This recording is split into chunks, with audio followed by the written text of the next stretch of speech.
Good morning बच्चों। हम लोग लास्ट क्लास में बिलियन के प्रकार टाइप ऑफ सॉल्यूशन के बारे में डिस्कस कर रहे थे। लास्ट जो क्लास थी हमारी वो थी बिलियन के प्रकार। बिलियन के प्रकार type of solution. Type of solution में हमने जो पहला पॉइंट था वो था अवयवी कणों के आधार पर। अवयवी कणों के आधार पर आपको बता दिया था मैंने कि अवयवी कणों के आधार पर तीन तरह के सॉल्यूशन मैंने आपको बताया था। अवयवी कणों के आधार पर पहला जो मैंने आपको बताया था दैट इज द्विअंगी विलयन। सेकंड मैंने आपको बताया था त्रिअंगी विलयन। और फोर्थ हमारे पास जो आ रहा है दैट इज बहुअंगी विलयन। पहला था द्विअंगी, दूसरा त्रिअंगी और अगला था बहुअंगी विलयन। द्विअंगी में मैंने बता दिया था जिसके अंदर दो अवयव होते हैं उसे द्विअंगी विलयन कहते हैं। जिसमें तीन अवयव होते हैं उसे त्रिअंगी विलयन कहते हैं। और जिसमें तीन से ज्यादा हो उसे बहुअंगी विलयन कहा जाता है। इसमें चार हो तो चतुर्थ, पांच हो तो पंचम, इस तरह कहते हैं। ठीक है, ये प्रकार मैंने आपको बता दिया था। सेकंड जो विलयन का प्रकार हमारे पास आएगा वो आता है, सेकंड पॉइंट है हमारे पास दैट इज वो है विलायक की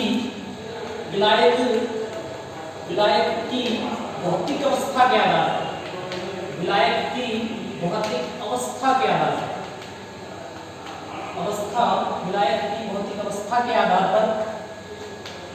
तो देखिए बच्चों, विलायक जो होता है सॉल्वेंट जो होता है सॉल्वेंट विलायक की भौतिक अवस्था के आधार पर अगर हम बात करते हैं तो विलायक की भौतिक अवस्था के आधार पर अगर कहा जाए तो विलायक की भौतिक अवस्था के आधार पर विलयन कितने प्रकार के होंगे। तो विलायक की भौतिक अवस्था के आधार पर विलयन जो होते हैं वो तीन प्रकार के होते हैं।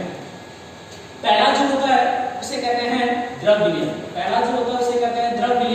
लिक्विड सॉल्यूशन इसे कहते हैं द्रव विलयन। दूसरा जो होता है उसे कहते हैं ठोस विलयन। और तीसरा जो हमारे पास आता है वो आता है गैस विलयन।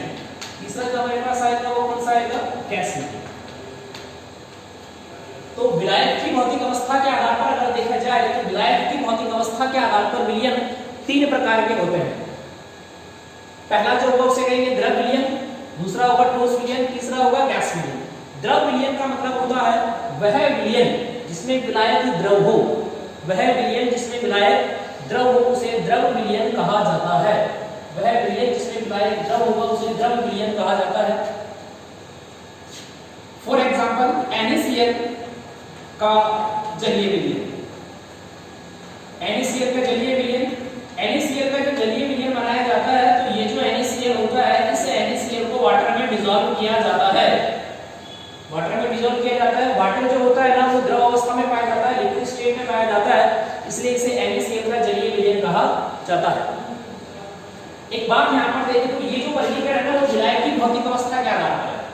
इसमें विलायक जो होगा वो द्रव अवस्था में होगा तो इसे द्रव विलयन कहेंगे। अब यहाँ पर विलायक क्या है, जल है, तो इसलिए इसको मैंने क्या बोल दिया, जलीय विलयन। क्या बोल दिया, जलीय विलयन। तो इसी को अगर अपन चाहे कि इसमें एक अगर विलायक के रूप में अगर जल का उपयोग करते हैं तो इसे जलीय विलयन भी कह सकते हैं।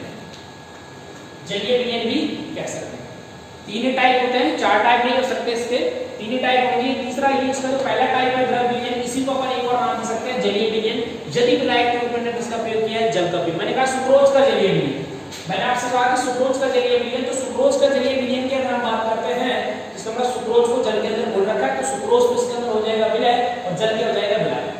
तो पहली चीज क्लियर हो गई, द्रव विलयन। द्रव विलयन का मतलब होता है वह विलयन जिसमें विलायक द्रव हो, द्रव विलयन कहलाता है। और यदि विलायक के रूप में अगर आपने जल को ले रखा है तो उसे जलीय विलयन कहा जाता है। सेकंड चीज जो हमें स्टडी करनी है इसमें वो है ठोस विलयन। ठोस विलयन की बात करें तो ठोस विलयन क्या होगा, ठोस विलयन का मतलब होता है वह विलयन जिसमें विलायक ठोस हो। वह विलयन जिसमें विलायक ठोस हो उसे ठोस विलयन कहा जाता है। वह विलयन जिसमें विलायक ठोस हो उसे ठोस विलयन कहा जाता है। इसको अंग्रेजी में कहते हैं सॉलिड सॉल्यूशन। सॉलिड सॉल्यूशन के नाम से इसको कहा जाता है ठोस विलयन। तो देखो ठोस विलयन की अगर हम बात करें तो वह विलयन जिसमें विलायक ठोस होता है उसे ठोस विलयन कहते हैं। अब देखिए इसका एग्जांपल मैं आपसे बात करूं, जैसे हमारे पास मिक्स मेटल्स होती हैं। मिक्स मेटल का मतलब होता है मिश्र धातु। मिश्र धातु की बात करते हैं, मैंने लिखा कांसा। कांसा जो होता है वो Cu और Sn से मिलकर बना होता है। Cu और Sn से मिलकर बना होता है। ऐसे मैंने इसके अंदर पीतल, पीतल की अगर मैं बात करता हूं तो पीतल भी क्या एक मिश्र धातु है और ये किससे Cu और Zn से मिलकर बनती है। तो इसमें जो पदार्थ ज्यादा मात्रा में रहेगा वो तो क्या रहेगा विलायक, जो कम मात्रा में रहेगा वो लोग, और ये दोनों क्या ठोस है, पूर्ण रूप से मिश्रण नहीं होते हैं, ये ठोस विलयन हो जाएगा। तो ठोस विलयन का मतलब होता है वह विलयन जिसमें विलायक क्या हो, ठोस और ठोस विलयन कहलाता है। उसके बाद में हमारे पास आएगा गैसीय विलयन। गैसीय विलयन का मतलब होता है वह विलयन जिसमें विलायक क्या हो, गैस, विलायक क्या हो कोई, इसीलिए गैस उसे गैसीय विलयन कहा जाता है। जैसे मैंने आपसे एग्जांपल लिखा वायु, वायु क्या है, गैसीय विलयन होता है। एयर जिसको अपन कहते हैं वायु, ये गैसीय विलयन होता है। क्यों? इसके अंदर बहुत सारी गैसें एक दूसरे में मिली हुई होती, वायु एग्जांपल अपन मान सकते हैं गैसीय विलयन का। ठीक है, तो ये चीजें आपको समझ में आ गई। विलायक की भौतिक अवस्था के आधार पर विलयन तीन प्रकार के होंगे। फर्स्ट आएगा लिक्विड सॉल्यूशन, सेकंड आएगा सॉलिड, तीसरा आएगा गैस। द्रव विलयन वह विलयन जिसमें विलायक द्रव हो, द्रव विलयन कहलाएगा। यदि विलायक के रूप में हमने जल का प्रयोग किया कर रखा है तो इसे जलीय विलयन कहा जाएगा।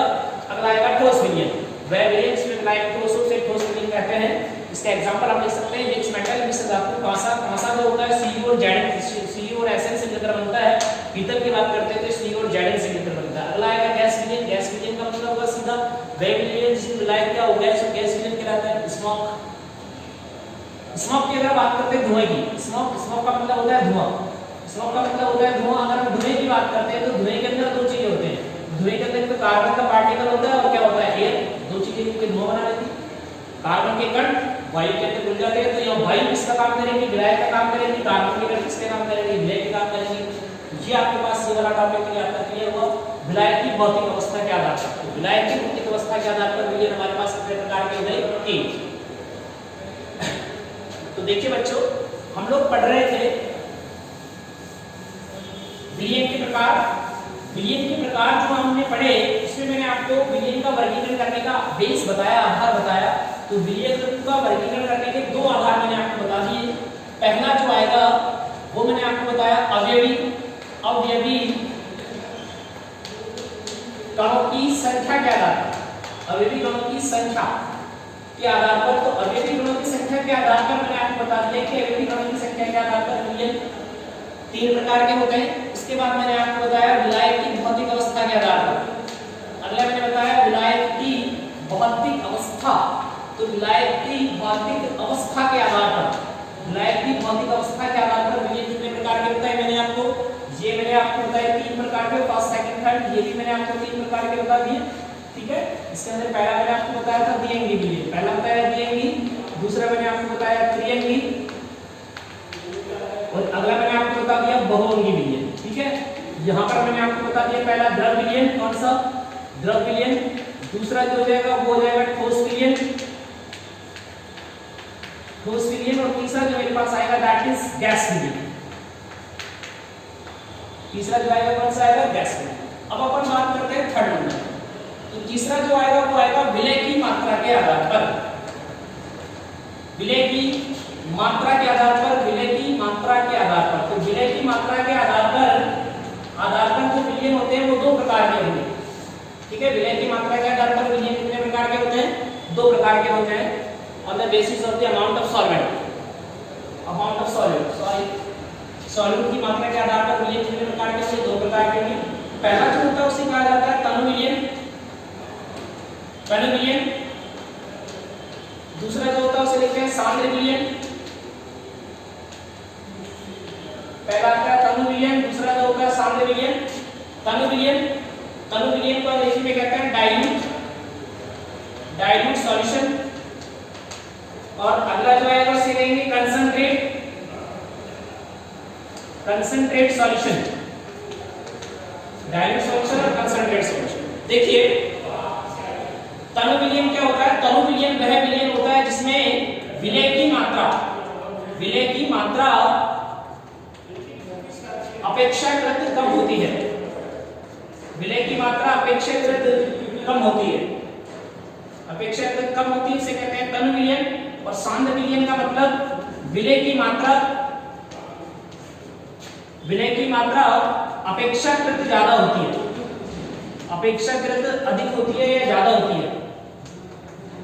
देखिए विलय की मात्रा के आधार पर विलयन कितने प्रकार के, दो विलयन, एक होता है तनु विलयन डाइल्यूट सॉल्यूशन, एक होता है कंसंट्रेट विलयन। ठीक है, देखो मैंने यहाँ पर लिखा DH2SO4, और मैंने यहाँ पर लिखा CH2SO4 DH2SO4 CH2SO4, D को बोलते हैं डाइल्यूट H2SO4, C को बोलते हैं कंसंट्रेट H2SO4। D का मतलब होता है डाइल्यूट और C का मतलब होता है कंसंट्रेट। ये जो विलयन होता है पतला होता है एक तरीके से, है ना, क्योंकि इसमें कम मात्रा रहेगी मिलेगी। और ये जो होता है D क्या होता है, ये थोड़ा गाढ़ा होता है। अब यहाँ पर देखो समझने की बात क्या है कि ये तन और साध्य से मतलब क्या होता है बेसिकली, ठीक है। परिभाषा छोड़िए और मेरी बात सुनिए, मैं जो कह रहा हूँ उसको समझने की कोशिश करना। भाई ये बीकर है, इस बीकर के अंदर आपने क्या किया, इस बीकर के अंदर आपने कोई विलायक लिया, ठीक है। अब आपने क्या किया, विलायक लिया आपने 100 ml लिया। अब इसके अंदर आप किसी विलायक को डाल रहे हो, सपोज करो आप 5 ग्राम NaCl आप इससे मिक्स कर दो, तो 100 ml में जब आप 5 ग्राम को डाल रहे हो तो ये पतला ही तो बनेगा, तनु होगा। अब जैसे जैसे आप क्या करते हो, जैसे जैसे इसको ना 5 ग्राम से बढ़ा करके 10 ग्राम कर देते हो, 10 से फिर 15 ग्राम कर देते हो, तो बताओ ये गाढ़ा होता जाएगा कि होता जाएगा, होता जाएगा, गाढ़ा होता जाएगा। तो ये गाढ़ा होता जाएगा, तो ये जो फिर कंडीशन कौन सी कहलाएगी, ये वाली कंडीशन कहलाएगी आपके पास कंसंट्रेट सॉल्यूशन, और ये वाला आपके पास क्या हो जाएगा, डाइल्यूट सॉल्यूशन हो जाएगा, ठीक है। जैसे मैंने यहाँ पर लिखा 10%, मैंने यहाँ पर लिखा 20% शर्करा विलयन, 20% शर्करा विलयन, तो 20% शर्करा विलयन। मैंने यहाँ पर लिखा 40% शर्करा विलयन, 40% शर्करा विलयन, और मैंने लिखा यहाँ पर 60% शर्करा विलयन, शर्करा विलयन। तो इसका क्या मतलब हुआ, ये देखिए 20% शर्करा का मतलब हुआ 20 + 80, 20 + 80। 40% का क्या मतलब हुआ, 40% का मतलब हुआ 40 + 60, और इसका शर्करा क्या मतलब हुआ, इसका मतलब हुआ 60 + 40। इसका मतलब ये है कि 20 ग्राम आपने 20 ग्राम आपके पास शर्करा है, उसको आपने 80 में डिसॉल्व कर रखा है। यहाँ पर आपने 40 को 60 में, और यहाँ पर आपने 60 को 40 में। तो सबसे जो समझने की बात है वो ये है कि तनु विलयन और सांद्र विलयन जो होते हैं ना, वो वास्तव में एक ही बात होती है, और ये रिलेटिव टर्म्स है। रिलेटिव टर्म्स का मतलब होता है किसी दूसरे के सापेक्ष देखा जाता है। जैसे इन दोनों की अगर तुलना करते हैं, इन दोनों की तुलना करते हैं, इसमें विलय की मात्रा कम है और इसमें विलय की मात्रा ज्यादा है, तो ये वाला विलयन क्या कहलाएगा, सांद्र विलयन कहलाएगा, और ये वाला विलयन क्या कहलाएगा, तनु विलयन कहलाएगा। अगर इन दोनों की बात करें, तो इसमें क्या है, विलय की मात्रा ज्यादा है और विलय की कम है, तो ये वाला क्या कहलाएगा, ये कहलाएगा सांद्र कहलाएगा, तो ये तनु कहलाएगा। इन दोनों के सापेक्ष की बात करें तो इसके सापेक्ष ये सांद्र विलयन, और इसके सापेक्ष इन दोनों की बात करें तो ये तनु है और ये कौन सा विलयन है, सांद्र विलयन है। तो ये जो होता है ना, ये तनु विलयन है और ये सांद्र विलयन है, ये रिलेटिव टर्म्स होते हैं। रिलेटिव टर्म्स का मतलब होता है कि इनकी कंडीशन बदलती रहती है। मैंने कहा, मैं यहाँ पर लिखता हूँ, सपोज कीजिएगा मैंने यहाँ लिखा, सपोज करो मैंने यहाँ पर लिखा 10% ग्लूकोज सॉल्यूशन, 10% ग्लूकोज सॉल्यूशन, और मैंने यहाँ पर लिखा 20% ग्लूकोज सॉल्यूशन, 10% ग्लूकोज सॉल्यूशन का मतलब है 10 + 90, और यहाँ पर है 20 + 80। तो यहाँ देखिए, यहाँ पर है 10 किसमें 90 में, और यहाँ पर 10 किसमें 80 में। तो अपेक्षाकृत देखा जाए ना, तो यहाँ पर विलय की मात्रा क्या है, कम, और यहाँ विलय की मात्रा क्या है, ज्यादा है। तो ये वाला तनु विलयन हो जाएगा, ये वाला कौन सा हो जाएगा, सांद्र हो जाएगा। अगर मैं इसको 30 + 70 कर देता हूँ, ये क्या हो जाएगा, ये क्या हो जाएगा, ये हो जाएगा।